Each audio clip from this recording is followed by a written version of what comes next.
ঈদ উৎসবে দীর্ঘ ঐতিহ্যের অংশ হিসেবে প্রিয় মানুষকে সেলামিতে নতুন টাকা দেওয়ার রীতি অনেক পুরনো। এ কারণে বিশেষ এই দিনটির আগে চাহিদা বাড়ে ঝকঝকে চকচকে নতুন টাকার। প্রতি বছর বিপুল এই চাহিদাকে সামনে রেখে নতুন টাকা বাজারে ছাড়ে কেন্দ্রীয় ব্যাংক। এবারও 211 কোটি টাকা ছাড়ার কথা ছিল ব্যাংকটির। খরচের কথা মাথায় রেখে শেষ পর্যন্ত নতুন টাকা ছাপানোর সেই সিদ্ধান্ত থেকে সরে এসেছে কেন্দ্রীয় ব্যাংক।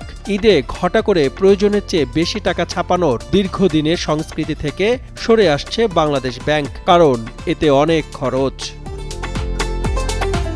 গেল 5 আগস্ট দেশের রাজনীতিতে বড় পরিবর্তনের পর টাকার নকশায় পরিবর্তনের কথা জানিয়েছে বাংলাদেশ ব্যাংক। তবে কাজ এখনও চলমান থাকায় সেই টাকা বাজারে আসতে আরও মাস দেড়েক সময় প্রয়োজন। তাই কেন্দ্রীয় ব্যাংক এবারের ঈদে নতুন টাকা ছাড়ার সিদ্ধান্ত থেকে সরে এসেছে।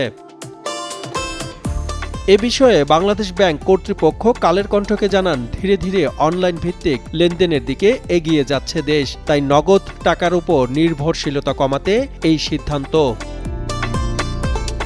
এখন যে কোনো ব্র্যান্ডের পুরাতন এসি বদলে নতুন ওয়ালটন এসিতে উপভোগ করুন 25% ছাড়। কেন্দ্রীয় ব্যাংকের তথ্য বলছে, প্রতি বছর নতুন টাকা ছাপাতে সরকারের খরচ হয় সর্বনিম্ন 500 কোটি টাকা। কোনো বছরে তা 700 কোটিও ছাড়িয়ে যায়, কারণ নানা কারণে টাকা নষ্ট হয়। আবার প্রতি বছর বাংলাদেশ ব্যাংক নষ্ট নোট বাজার থেকে তুলে নিয়ে তার বিপরীতে নতুন নোট ছাড়ে। কেন্দ্রীয় ব্যাংক জানায়, 1000 টাকার নোট ছাপাতে 5 টাকা ও 500 টাকার নোট ছাপাতে খরচ পড়ে 4 টাকা 70 পয়সা। এছাড়া 200 টাকার নোটে 3 টাকা 20 পয়সা, 100 টাকার নোটে 4 টাকা এবং 10, 20, 50 টাকার নোটে 1.5 টাকা।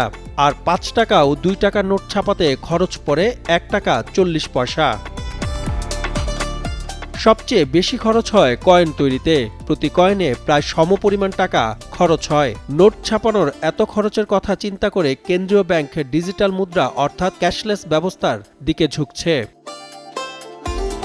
টাকার নকশা থেকে বঙ্গবন্ধু শেখ মুজিবুর রহমানের ছবি বাদ যাচ্ছে, তার পরিবর্তে যুক্ত হতে যাচ্ছে জুলাই বিপ্লবের গ্রাফিতি। আপাতত 20, 100, 500 ও 1000 টাকার নোটের নকশা পরিবর্তনের সিদ্ধান্ত নিয়েছে সরকার।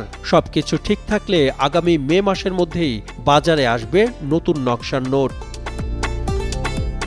সাতমান সাকিব, কালের কণ্ঠ।